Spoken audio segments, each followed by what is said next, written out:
Connect up.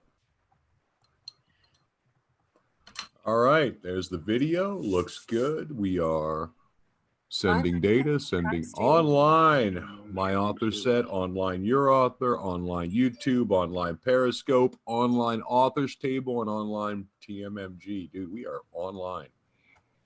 Look at that. So I guess that means that we should be like, hi, Facebook et al. At all. Boom. And we are sending out. I'm checking the chat right now. You got chat open? Hello all, hello all, hello all, hello all. Yep.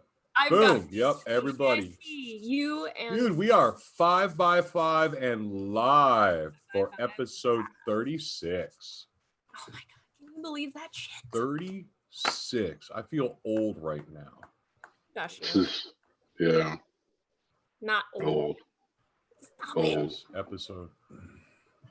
Don't drag me down with you guys. I swear to God. Bruce. Oh, we'll get you a walker. Don't worry. You're killing me, Smalls. I'm not a witch. I'm your wife. Shut up, witch. And what do we do with the witches? Sorry. Oh, let's not rabbit hole that shit. Don't. Sorry. I apologize. All right, here we go. Because it's in my mouth right now. And it wants to come out. Yeah. All right, you're the one who instigated this, Glace. You need to take control, start acting like an adult, and get us going on the damn topic. I can take control and get us going without acting like an adult. Thank you very much. I know. Who the hell wants to act like an adult? Not me. All right. Okay, there we go. Welcome all to the live version of Authors in Chains podcast, episode 36. 36. I think that's like this, that. 36, bag of dicks. Bag of dicks, episode 36. Episode 36. But go ahead. Yeah, buddy. Glacia is super excited on our topic today. She has been rabbit Yes, holing she on and is. off. Man, she Dude. couldn't be stopped. You have All no- right. So like we go and we don't have a topic, and then Friday I go, we should really have a topic, and Ray goes, yeah, we really should. And we That do. was my, yeah, we really should. I mean, that Okay. was it. We really should, right? I'm like, okay, fine. So I don't even know where the pun came from, but this is sort of touches on something that I might complain about, sort of sidewaysly. Look at me. You have an attitude about this shit, is what you meant to say. I do. I get Sideways Lee. Yeah, sidewaysly. Okay. Queen of nominalizations over here. Okay. Yeah, I ponder about this quite a bit. Yeah, complain, whatever. The whole pop fic versus literature, the whole writing to the market and what's selling versus writing. I hate to say that. I want to say like versus writing like quality. I mean, you can write to the market and still be writing, very high quality stuff, but I don't know. I'm going to anger a lot of people. I'm sure I'm already angering a lot of people by saying this, but really, I guess what I'm looking to analyze is not necessarily individual people's work. And I don't want to diminish what anybody does. Okay. Do you want to say what the topic is, or are we going to like? Yeah, get on with it. You've already rabbit holed yourself. Let's get the definition. Tell them what this is about. Writing Come to on. market, to market, to buy. Writing to market. There we go. Right. Is this at all a good idea? What's the practice like? Why? That sort of thing. So Give us an example. I get it. well, today I went down that rabbit hole. Trying to figure out what the market is in order to write to it, right? So like, with the birth of erotica's popularity, I think that this is something that, you can become hyper aware of very, very easily. With 50 Shades of Grey and, Okay. Erotica is probably the worst of them all when it comes to, holy moly, that's really popular. I can go write some boning stories and I'll make a bunch of money. It'll be cool. Yeah. Well, and the thing is that it's not necessarily that they're poorly written. And again, I don't want to really like denigrate what people are doing, but it's a question. If you are going to write, are you going to choose to analyze the market and then write to it? Or are you going to write for your, write what you want to write, period, end of story? You know, whatever that happens to be. Maybe I'm gonna write what I want to write and screw you guys. I'm going So to. the pro and the con. Let's go to the pro and the con, because this is interesting. The pro, if you're fortunate, lucky, well placed, is that you can see some commercial success perhaps quicker than if you go only with your creative side, right? Yeah. If you go with your creative side, you feel more pure. You feel cleansed of the money grubbing shit that people do to write to market.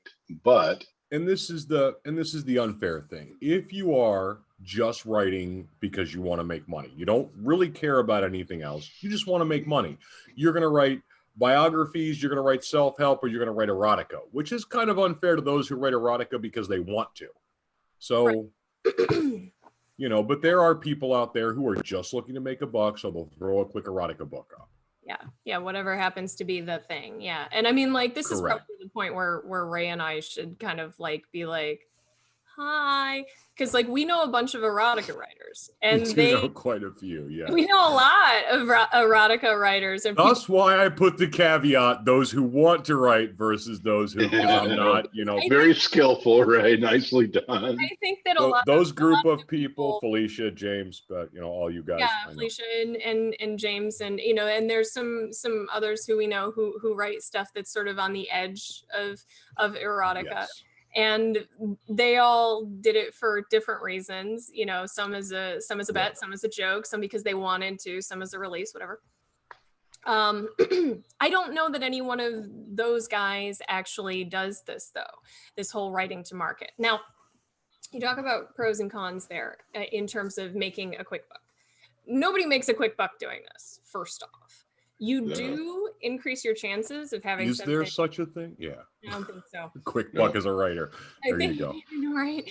Yeah, it's also a saturated, very saturated market right now. You're going up against a billion other horny people that think if they write a horny novel, it's going to attach to you. Yeah, that's a hard nut to crack. Hard nut to crack. Sorry. Yeah. Difficult genre to do that. And is there really though any other right to market genre that's wait, he's grunting. Okay, no, hold on. I gotta distance myself. I'm gonna write an erotic novel. Yeah, I gotta get on that right now. I'm heaving. Where that came we from. call that no. Okay, so that real quick as a side note. I was trying to sleep one night and I got one of those programs where you have like those things where you like sleep to like either people reading or like sounds and something. And I'm sitting there and all of a sudden this voice comes on. Hold on. Ray was having a bedtime story read to him. I swear to God, I'm sitting there. I put it in my ear. I turn it on. All of a sudden I get, and now I read to you the classic Rumpelstiltskin. And it was just like, oh, what the hell is that? You know, and it was just the worst voice. Oh, it was so bad. Yeah, so that's where that came from. Yeah, imagine that voice reading Rumpelstiltskin as a bedtime story, you know.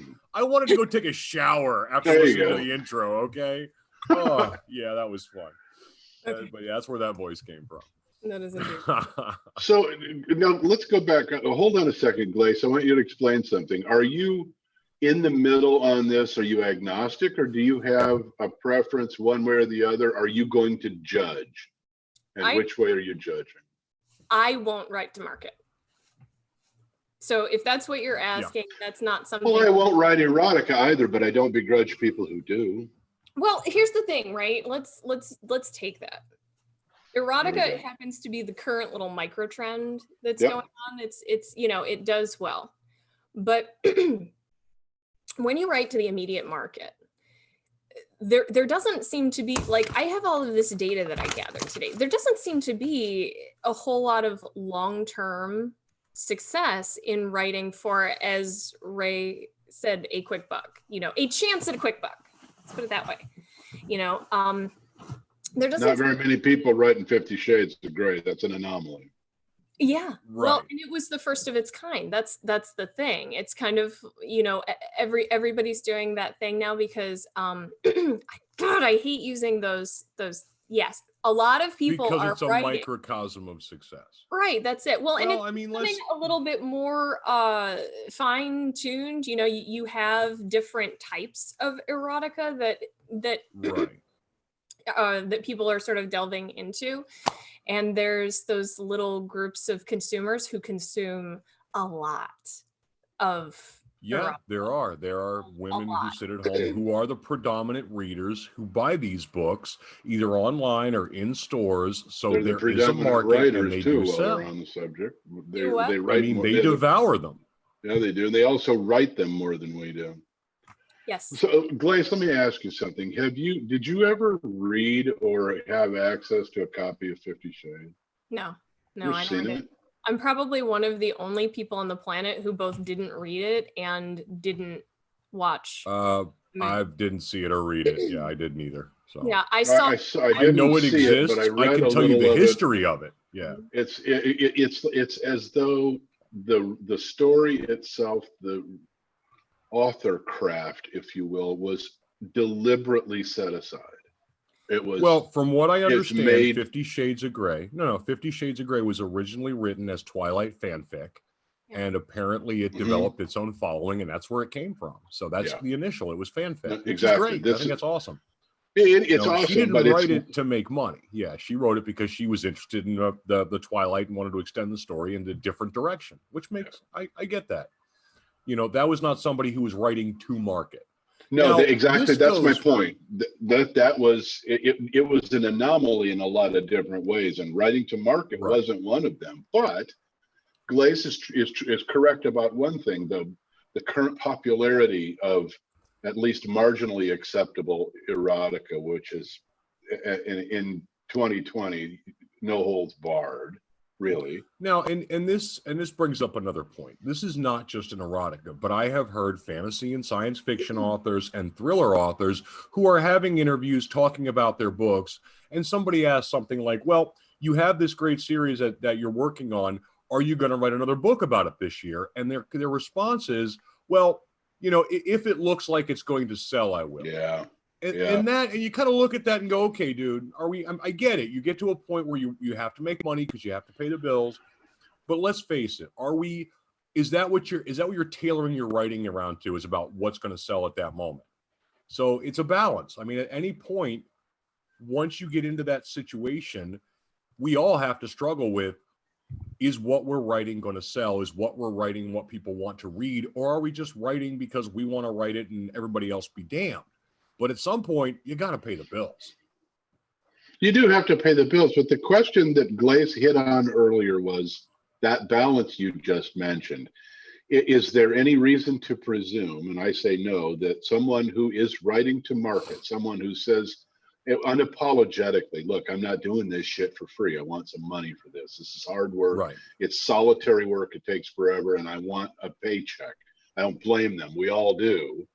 But does that mean that if they are writing to market, whether it's erotica or not, or swashbuckler bullshit tales, if the writing is good, is it in spite of the effort, or does it have nothing to do with it? In my estimation, you write to the degree you're capable. If you're doing it deliberately and you're writing to market, or if you're doing it as an expression of an art form, the voice doesn't change that much. And so what I'm saying is, a good writer is a good writer, whether they're doing it deliberately, cranking out some schlock because they want a paycheck, or whether they really want, you know what I mean?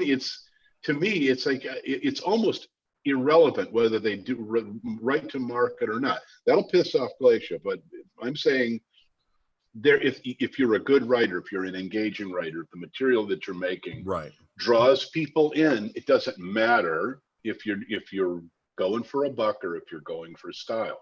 It is good or it ain't, period. I You're right. agree with that. Okay. That doesn't piss me off at all. I mean, I think that, yeah, you're either capable or you're not. I mean, because even capable writers can write shit. And then past Yep. that, it becomes that decision of how am I writing, what is my motivator and what is my goal and why. I'm curious if there's actually if there's actually much success to this, because Ray touched on something. I love the fact that there's a different thing that we can talk about there in terms of the writing a series, will it sell, that sort of thing, that's that motivator, if I can get somebody hooked in, then it's deliberate. It's analytical and it's deliberate. They're making a judgment based solely on commercial success. Well, and I mean, if you go into something writing a series because you have a story that's that big, and there are plenty of those out there, all three of us have one, if not in Ray's case too. And that's one thing. We kind of got into this on the episode about series versus standalone novels. That's one thing. The intent there is to write a series. It's different. It makes me kind of go, when you have an author that makes like one really fantastic book, and then the clamor is more, and instead of branching out and writing another book, the answer is, well, even though that was just supposed to be one book, I'll write more like that because that's safe. And that is something that's potentially crippling. If you're an author and you fall into that trap of, well, I wrote this one really great book that was supposed to end here, but now everybody wants more from me. And so I know that this is safe. So I'm going to write it again, essentially. And that's not just the author's fault. I can tell you that I have talked to more than one author, traditional published ones specifically, who have agents and book companies who wrote a novel that was good. They wanted to go left, but they were asked to recreate that novel formula in a different format. So they did. And that just, all they were doing was rewriting their first novel in a different place. And I can't give the name of the author of the novel, or I'll just give it away. So don't. The point being is that happens. No. Yeah, and it's just as disingenuous as it can possibly be, and you know what the motivation is, and it ain't fine literature. It's a dollar sign, end of story. It always was. But that's the evil part. So there's nothing new there. Down here in foolish author land, we write for a lot of different reasons. Up there in publishing land, they don't have but one reason, and that's making a buck. Period. Of course they do. That's their whole purpose in life. Exactly. Well, I understand that. We want to make a buck too, though. I mean, that's the thing. Sure we do. Because we three have made the decision thus far, who's to say that wouldn't change in the future. We three have made the decision thus far that we write what we want to write for the sake of writing, and that's it. And we do not go vampire erotica or whodunits or serial killer crime fic is the thing, and then so that's what we're going to do because it's hot right now. We write what we want. But we can get something more personal on that level. Let's talk about, I'll even use me as an example. So I put out Sleep. Sleep does phenomenal. And all of a sudden, it's a great book. People are clamoring for the next one. Now I have a choice. I can go back to my first series and I can write a book on it, which is okay, which is good. But if Sleep is doing phenomenal, is that going to alter my opinion as to what I'm going to write that next one? Am I going to write the follow-up immediately to Sleep? Because if all these people are reading it, well, hell, I want to make sure that I get a book out really quick so that they continue that momentum. There is a possibility that even your own sales are going to judge how you put your books out. Come on, let's face it. That's different. Yeah, because that's like a different way of thinking about that. That's like writing to the grand market versus writing to fan demand. That's really the difference there. Oh, there's a good nuance. Are we not? Are we not also trying to please our fans at the same time we're trying to both appease our artistic side, pay the bills, and please our fans? How do we make those decisions without having or worse, how do you sever the link that ties them all together when you have somebody say, geez, I cannot wait for book 3. I want to see what happens to character so-and-so. And that is a fan perspective. I can't wait for this to tell me when it's coming out because I want to see what happens to them. We are stupid if we don't react to that. But if we're writing a series, and all of us are, then that is something that you have. Not only do you have to expect, you probably ought to applaud. It isn't pandering. You have a readers who are engaged and have internalized these characters. They want to see what happens to them.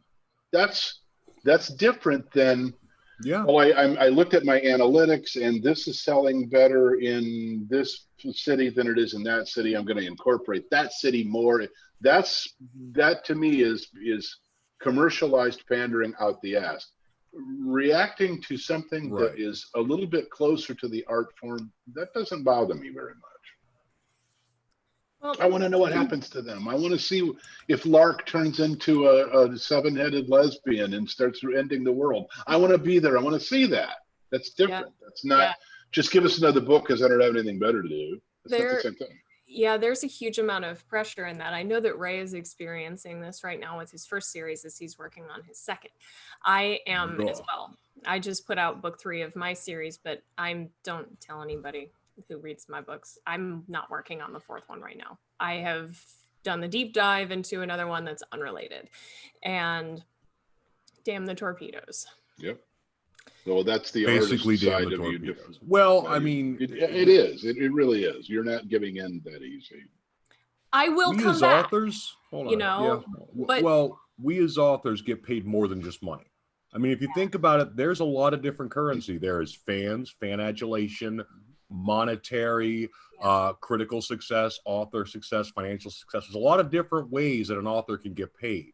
So it's not just, we're not just talking about dollars and cents here. No.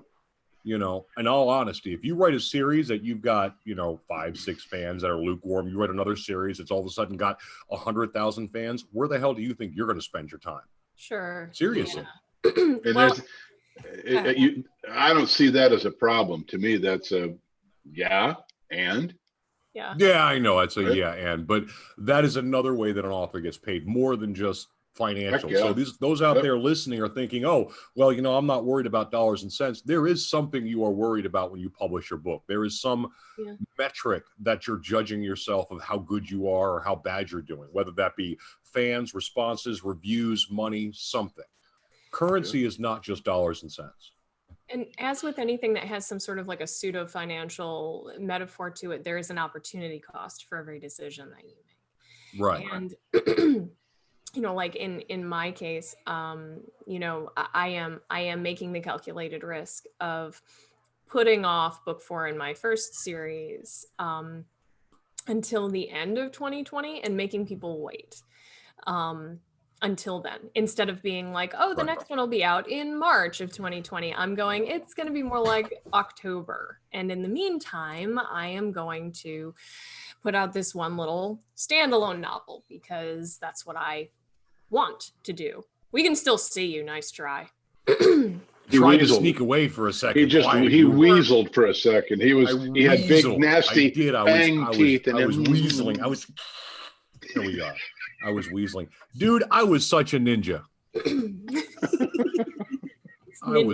Shut up. I was a ninja. That was my ninja performance. Ninja Ray. I was flipping off the walls and I was sneaking through. Okay. Oh yeah. Totally. Let me share with you some of the stuff that I found. Oh, here we go. We got stats. Statistics. We actually got good stats. She went rabbit holing serious, so these are good. You got to listen. Yeah. She was railing about him earlier. I want to hear this. Oh God, I know.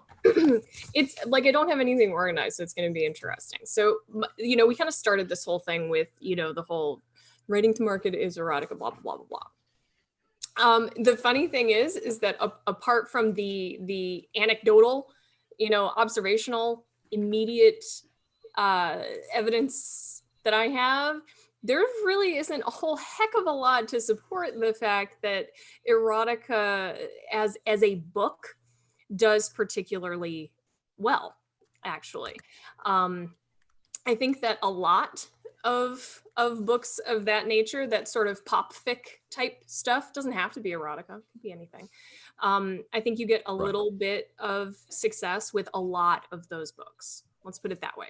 A lot of those books do, you make a little bit of money on them. But as a It's genre, about quantity. Yeah. it is a bit about quantity, yeah.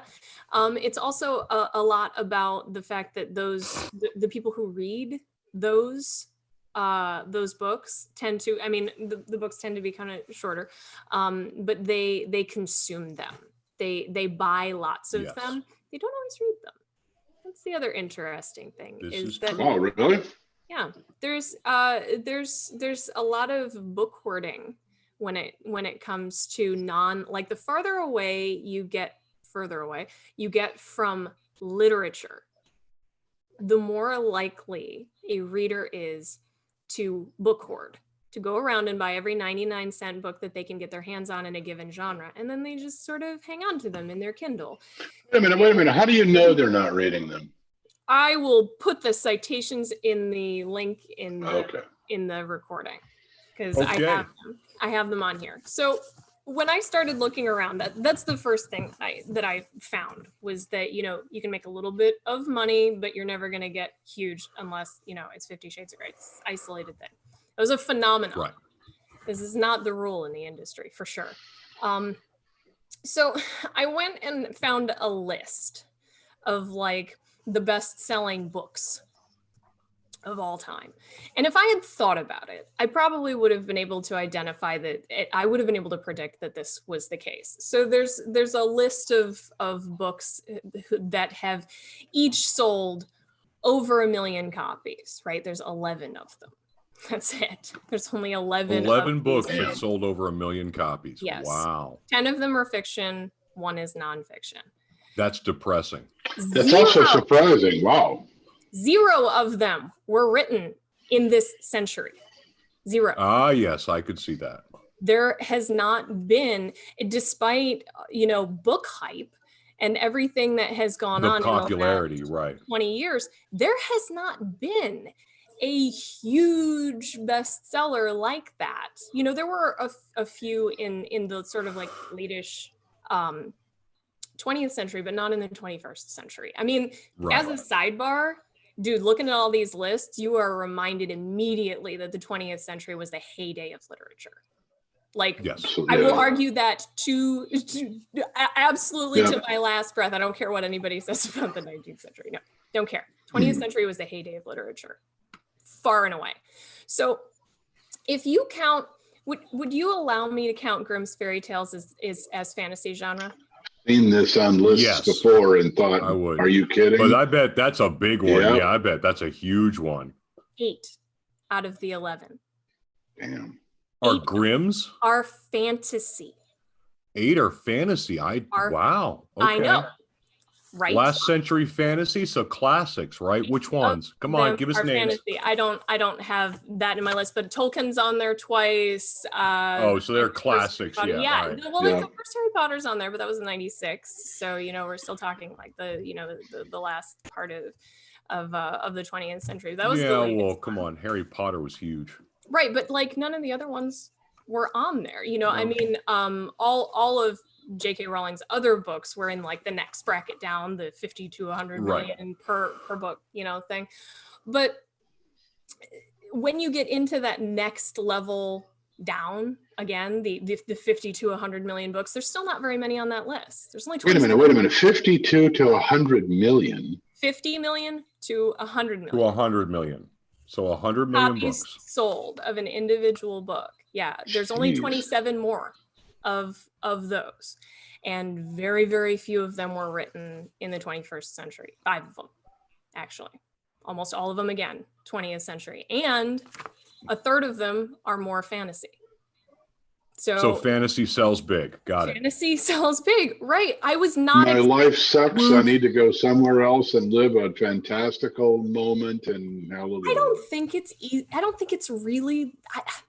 I think that fantasy has a tendency to become like a cult phenomenon. I think that's really what it is.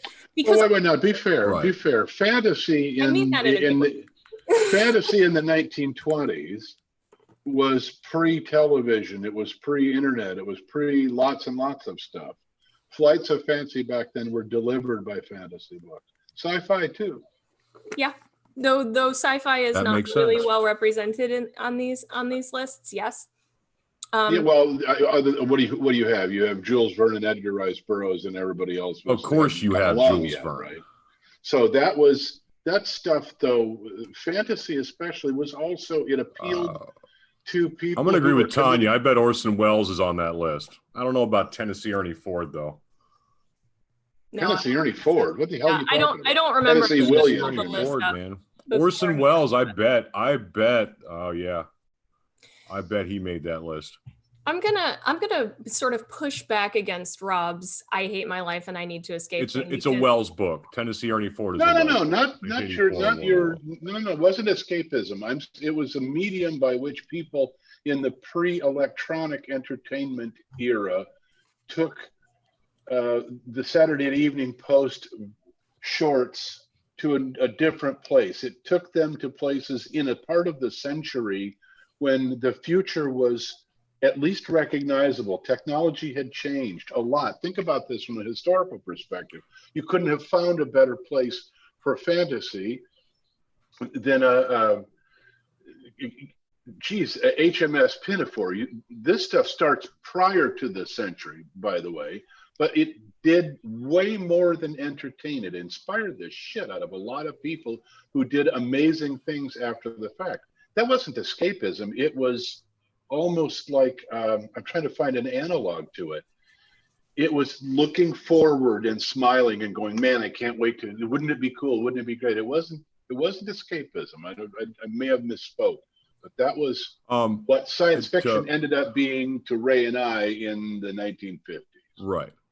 Now, real quick before we jump out, those lists you got, can we post links on the website of the group or something? We have a bunch of people who do want to see them, and we can do that. We will do that. Yes. Let me go to the next thing, right? We were just talking about series. So I have top selling series on here as well. Ooh. You want to talk about confusing, man. Confusing. Confusing. Okay. Okay. So like there are 31 series that have collectively between all of their volumes sold over 100 million copies. Right? Okay. I'm sure you can all guess who is at the top there. Okay. Well, yeah, I can do that. There is some stuff on there that's very surprising. Harry Potter. Yeah, exactly. But it ain't Game of Thrones, though, is it? He's on there, actually. Is he? Yeah, I bet he is. Yeah. Oh, yeah, that got real big. I wonder if that's retro, because there weren't a hell of a lot of people reading it until the movie or until the It series. doesn't matter. No, it does not matter. It is up. It is copy sold. It doesn't matter if that's why. That's one of the reasons that Tolkien is so high on those lists. Because people. Does Philip Dick make the list at all? I'd love to see Philip K. Dick make those lists. Yeah, he doesn't. Seriously? Oh, dude. No, if he did, I didn't he's read a pantheon down to us. The average person doesn't know who Philip Dick is. Brilliant. Yeah, he was. He is well, brilliant. if they've seen Man in the High Castle, Minority Report, if they've seen Total Recall, any of those, then they the knew guy is Philip a K. genius, Dick no is. doubt. Oh, the guy's they an don't know him absolute by political name. sci-fi genius. Electric Dreams. He was 10-year-old also kid can tell you who J.K. Rowling is. Find me one kid who can tell you who Philip K. Dick was. The guy was not known. He was also mad, though. And let's be honest. He was raving. Yeah. Had his movies not made Ninja such Sneak great, Away. Watch Goodbye Ninja. Had his books not made such fantastic movies, I think a lot of us probably wouldn't even be able to. Yeah, that's a good point. And some of the best books who've been down this one before made into dreadful movies, particularly in fantasy and sci-fi. Not so with Philip K. Dick, though. Some of his were dreadful movies, but some of the best sci-fi movies that have been made have been based off of Philip K. Dick novels and stories. So you can. Oh man, I couldn't agree more. Blade Runner comes to mind. So that's Electric Sheep and turned into a movie, and it was Man in the High Castle. Man in the High Castle, which endures as a series right now. Yep, exactly. He's still trying to get back through. We can see you, man. Yeah, you're weird. He's like a cockroach now. Is what he's doing. He's doing cockroach stuff. Okay, so I was doing ninja things. All right, ninja things. The series. All right. So of the 31, this is interesting because I just gave you how rare it is to have books that were written in the 21st century be considered bestsellers. Now, when we get to series, of the 31 series that have sold over 1 million copies, 7 of them were written in the 21st century. So if you're Really? talking about writing to market, market is not a genre. Market is, to go kind of touch back on what Ray was saying, Now, series. No, we don't know how many of those are persistent worlds versus just series, right? these are not just books by the same author. These are within a world. They are either episodic or they're, Well, Continuation because that's right. of When an you're talking original about thing. series for fantasy, there are series for fantasy, and then there's what we call persistent worlds, worlds where all these different stories take place, which can be by the same author or can be spun off. you I know, mean, that happens these too. were all series. Yeah, like Okay. they weren't This is just a like it wasn't. Successive stories. Yeah, it wasn't like R.A. Salvatore and like, you know, a million different stories, you know, that all happen to happen in the Right. same world. Okay. These are like akin to Harry Potter and the Hunger Games and 50 Shades, Right. you know, series. Those are some great. This is why YA is hot right now, because those couple of things turned into. That's what Oh, brought yeah. YA to the forefront, really. Yep. Sure. Um, Yeah, in all honesty. Twilight and Hunger Games. Yeah, that and, whole YA thing. What was the other one? It started with a D. I forget. Anyway, doesn't matter. So of these 7 21st century series, 8 if you count Harry Potter, which I kind of put in parentheses because it started in the 20th and is still going on now. So we'll call it 8. Right. Okay. These are the genres. There is no market for series. Okay, ready? Listen to this. So we have Harry Potter, which we're going to call fantasy. There's one more, fantasy. Thriller, children's books, erotica, supernatural and paranormal, and then psych thrillers. It's all over the board. All over the mother loving board. And that's just the Whereas stuff it that was wasn't written before. in the last 20 years. That's just the stuff that's been written in the last 20 years. You know, and it's just as diverse when you go back into the 20th century. I So could see Divergent. Yeah. Divergent, yeah, there you go. Yeah. Okay. Yep. Thank you, Monica. Wow. So there, yeah, there's it's hard to identify what market is, right? Because are we talking about what's popular right now? Are we talking about having something that's longstanding, like that has sequential success, as in a series, or are you talking about Right. market share? Because that's a third thing, is market share. Because Ah, yep, that's true. So from a practical perspective, somebody who deliberately wants to write to market, someone who's saying, I don't care, you can judge me all you want, I'm going for a dollar bill. Mhm. It's pretty daunting expecting them, unless they're really, their finger is on the pulse of this from beginning to end, expecting someone to be able to forecast and know whether they're in the right place at the right time for a particular genre and capitalize on it. Ray said earlier, Right. that lady didn't write 50 Shades because she wanted to go bust in with an outrageous, everybody's going to read this erotic. She was a wacko who did this on a lark for a completely different She was reason, a and it wacko. turned into a giant, right? Right. I could do that. That's not the same thing at all. And so does that suggest that this is hit or miss, and it's a fool's errand to think that you can forecast this to any That's degree right. of accuracy? That's right. Yeah. See, like for me, if I were trading in the stock market, I wouldn't be going off of micro indicators. I would be going No. off of macro indicators. And Yep. so Right. therefore, I don't write to the moment. I don't write the vampire. I don't write the erotica. I don't write the serial killer or, you know, true crime spinoffs, depending on what decade you're talking about. You know, it's been all of those. So But that's not because you're being market savvy. It's because you don't want to do it. There's a difference. I could write any of that stuff, but no, I wouldn't. No doubt, Not but my you don't want motivation. to. No, my exactly. motivation is not to figure out what the micro trend is. Now, caveat. Looking at market share, that's hard to ignore.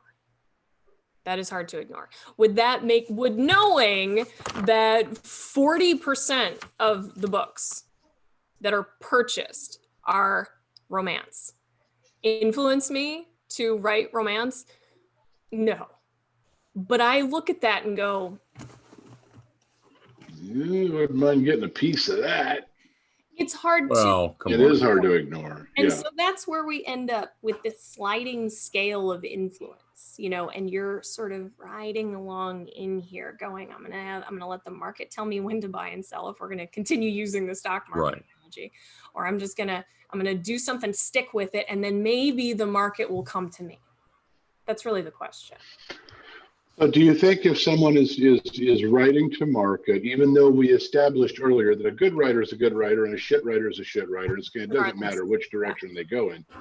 But if you were doing that for that purpose, perhaps we should have said that it diminishes in some way. If your soul and your heart and your everything aren't in this, if your goal is to follow a trend, to write something to that, it's reasonable to conclude you're not putting all that you could into writing that story. It is diminished, whether Right. you like it or not. I have a feeling that there are probably some career writers out there who would disagree with that. I don't know. I wish I had one like on speed dial who I could be like, hey, you're told what to write. How does that affect you? You know, I mean, that's a little bit different than writing, you know, to market. So, you know, I Oh, mean, if you're writing to your I've talked to publisher- enough of them to know what that is. Yeah, that's per publisher, per agent. And I've talked to enough people that where they are under that gun. They are told at that point, this Right. is the next book we want to see from you. I'm sorry, but One of the I don't things I think don't for like one about that. exactly. I don't think for a minute that doesn't affect the way they write that story. No, it does. Because if they're not, I mean, come on, it affects the way we all write. If we're not excited about the story, the plot, and what we're doing, it affects our writing. We could write Absolutely. a So constructed those, book. Yeah. Those, so But is those, it always those going to be as authors, good as our others? No. yeah, they can disagree all they want, and they can also kiss my ass. Human nature is what it is. We're humans. We do this for purposes that are, as Ray said, payment comes in a lot of different forms. And I'm not Right. saying that it's a bad idea to go right to that level, but don't tell me that that doesn't have something to do with if they had written this of their own accord and they were not under those pressures. Right. There wasn't an agent or a publisher tapping their toes saying, you really need to stick with this because we make lots of money. There's no way And that this product is- is going to come out the same. No way. And this brings up the other point. Some of us who write indie and show some success and exposure Yeah. get approached either at conferences or via email from publishers going, oh, you should bring your whole library over to me. And you're like, well, what the hell am I going to do that for? Because I'm the one managing it. It's obviously doing really well right now. So what do you possibly have that I need? Meh, you know, and there have been more than one case where that has happened and that the answer is not given because they can't answer that question. You know, they'll come out with, oh, more advertising, more this, or street cred, or, you know, whatever. But the honest point being is once you get to a point, if you're making it, you're making it. You know, fans like books. They don't care who publishes them half the time. Times changed and indies have a lot more horsepower and availability than they ever did before. It was 50 years ago. Yeah. There was no such thing as an indie. Well, those days Well, are and, over. and what is our point? As writers, we develop a following. We develop a group of people who like our books, who buy them, and that's what we do. Our main goal is to grow that following by giving people what they want to read. That's honestly what it comes down to. Yeah, it's really about getting people's attention. You get people's attention and then you write. And the people who see, that's the thing. I think that's where the temptation to write to market comes from. Yeah, is to build that Agreed. following quickly. You're like, what are people paying attention to? I'm going Right. to write it because people are paying attention to that. Because ultimately, that's the bottom line for all of us, is to try and get people to pay attention to what the hell we're doing so that then they will continue to do so. Because that's how readers are. Readers tend to be maybe not necessarily loyal, sometimes very much so loyal. I have a lot of very loyal fans who will keep coming back over and over and over Yes. again for everything yeah. that I write. I confidently I say both within and outside of the series that I'm currently writing. I hope, because yeah, there's a lot of books that will be explored this year that will be outside of my current genre. So I hope they keep coming back for more. We'll see. Yeah. They may look at it and go, "What the hell are you doing? Get back to your damn sci-fi series. Stop screwing around." Where's the You know. fourth Shadow War Chronicles book? Where's Yeah, the God? Don't even start that, because we've already heard that enough times. I know. Yeah. Yeah, I have a I've been- feeling that I there's keep going to be getting people beaten doing the up. whole on my door, you know. Oh being yeah, like- they're knocking on my email, my door, my messenger. Where is it?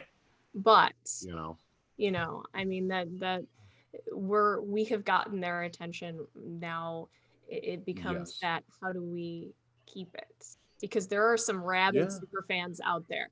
I have There a are. bunch who are amazing. Yep. But then, I wonder about, the other people who like, what I do, but, I wonder how much I will hold their attention. And so that becomes that sort of, it goes along with writer's anxiety, right? You decide to do something different and you're like, are they going to pay attention? Are they going to keep track of what I'm doing, or are they going to go, oh, that's not the thing that I liked?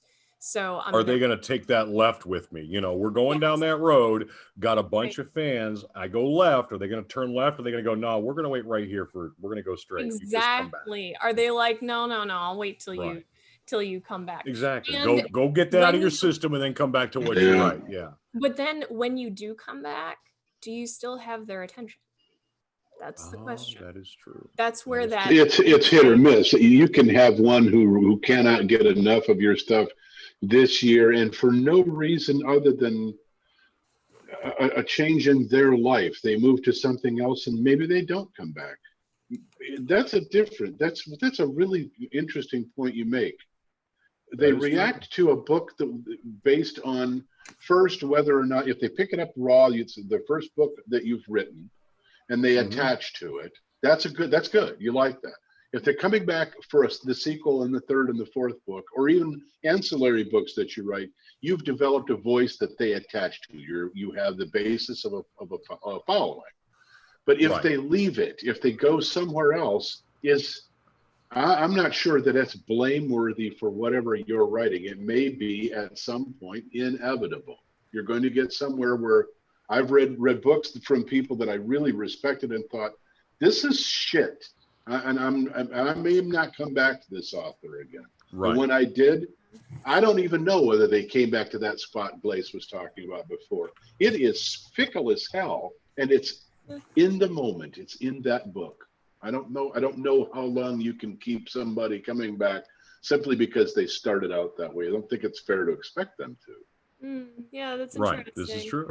I think that's kind of the risk that you run when you are in any art or entertainment industry, right? Yep. It doesn't matter. You can't get away from that. Yep. That's a reality that we have to deal with. Making music, writing books. Well, hold on. I mean, how many times have musicians heard, well, I like your early stuff? I mean, that's just, come on, that tends to be like, right? And as authors, hearing that is like, oh crap, it means my new stuff sucks, Yeah. But we as authors want to stretch our creative muscles. I have a lot of interests that are all over the place, and I like to explore some of those in my writing. And by doing that, it makes me happy. Hopefully it makes the fan happy too. I mean, that's what it comes down to. That sounds precisely like going back to the beginning of the discussion when Blaise brought this up. That sounds very much like all three of us. When you think about what we write and how we do it, for the reasons, it kind of becomes obvious after a while. I think we're in that group. Like we're in that cadre of authors that, yes, I admit I would like to have some financial success here, and I don't apologize for it. But by the same token, I cannot do cookie cutter books. I don't have to. I don't have an agent. My publisher doesn't demand that of me. I do what I want. Is there an anxiety level? Sure there is. There is for all of us. You write something, you go, geez, I hope they don't kick me in the nuts for this. But I think we're not the type of writer that would overtly, predominantly entertain writing to market. I don't think it's us. No. True. No, not us. But Yeah, I mean, that begs the question, just because we make the decision not to, does that necessarily make that the right decision? There ultimately Oh, see, that is also isn't true. one, I guess, right? We gamble. They gamble. We just Every make time. different gambles. Every time there's a Right. book, there's a gamble. Go in both directions. Well, I mean, that's what we do as authors. When we write a book, we're making an informed gamble. We're taking the fact that here we have a fan base, an existing fan base that we are every day growing, that we are now taking in a different direction. Whether that fan base comes or does not for your next book depends. I mean, yeah, there's the safe writing. I could do this because this is where my fan base is at. So I can write another one of these because that's where my fan base is at. Or I can go over here because this is what I want to do, because this interests me right now, this story. Are those fans going to jump? Some of them will, some of them won't, and that's the way that goes. I mean, honestly, if you look at my year is going to be not even genre based: political, science fiction, dystopian, thriller, science fiction, epic, fantasy, epic, persistent world, werewolf novel, and science fiction. That's just this year. I mean, so are they going to come with me? No, they're going to get whiplash probably. But you know what? Some of them will. Some of them will. Some of them will have gotten attached to you, to your voice, to the That's way right. you do certain things, and hopefully that will get them in the door. Now, unfortunately, there are some people who are like, I like sci-fi, I do not like MST. Right. I like And romance, I do not yeah. like, fantasy, whatever the case may be. And so, I mean, this goes back to the whole genre jumping thing that we've talked about on a million different occasions. In my case, I mean, mine are, suspense thrillers with a psychic twist. I'm about to write something that is very much modern fantasy. And so cool. Expecting people to come along for that is a leap.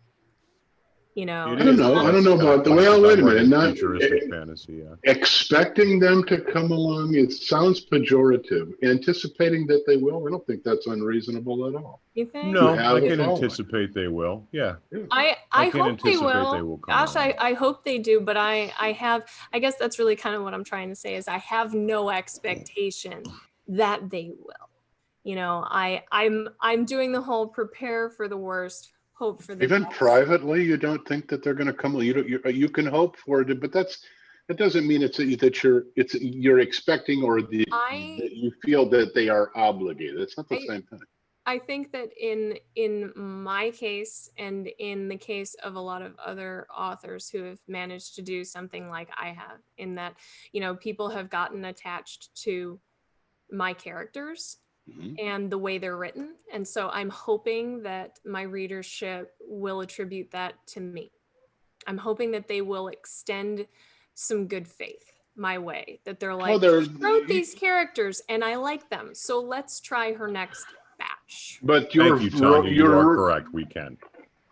Your writer's style and your voice is what they were following. They just learned about your characters through that voice. They liked the voice, so they wouldn't have kept reading.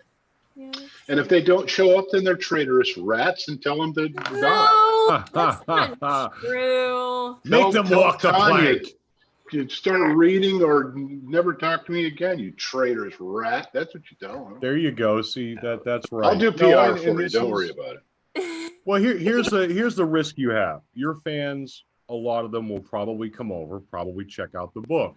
The question is, will they like it? Is it something they're going to enjoy the same as the other books you've written? There's the risk. And I think there's the risk, right? Yep. I don't like this as much as this is a very different genre, a very different book than what I've written before. So there is a risk. There will be fans that read it that go, it's different. It's not bad. It's just, it's very epic and a lot's happening, and it's just, more serious or more this or more that, I feel like a lot of times when, like, if you want to talk about like reviews that are left and stuff like that, I think if you have someone who is like a very enthusiastic consumer of your work, and then you change the way Rob, you did, the way Ray is about to, the way I am about to, I think that even the most rabid consumer of your work, if you go, come with me to this other genre, you run the risk Yeah. of being like, okay, I like you, and then getting the review that is one star down from whatever it would have been because the review opens with not my preferred genre. But Yeah. Right. Thank you for reminding me of that. I've As I had was going across the representations of my work, so like I get that. I get that. You know, I mean, Oh, that's people funny. have read mine just because it was Yeah. like, oh, she wrote a book, and so they read it, and that's how the review starts. You know, it's not my Yeah. preferred genre, Yeah. but I'm like, okay, then why? Yeah, then don't read it. Right. You disloyal swine, go die. Okay. Knock it off! All right, Stop all right, being all mean right. Yeah, we'll fans. Well, Yeah, this that's is good. good. This was No, we this has been avoided a rat very holes awesome this time. Did you topic, notice right? that? We No. didn't go down one rat hole, not once. I I'm went very down like Hey, 17 well, this rat is holes. yeah, we No, did get your a few rabbit statistics weren't holes, a rat but hole, but we knew honestly, they were come coming. on, this was a really good topic, and a lot of people enjoyed. I know I did. I enjoyed it because Mhm. you know one of the things with writing dystopian fantasy is coming across as how well it's going to be received. There is a lot of fantasy out there, so how do you decide if Yeah. yours is going to be any good with all the rest of them out there? You don't. You just write it and hope it is. You know, Good deal. honestly. Okay. Okay, cool. Glaze Thank comes you, up with a everybody, for great joining us. topic. I think that was a cool topic. That's a cool topic. Good job. I think that was a cool topic. Put a gun to my head and I go All right. stop it. Bye bye, you 32 social media sites. We are done. Vaya con Dios.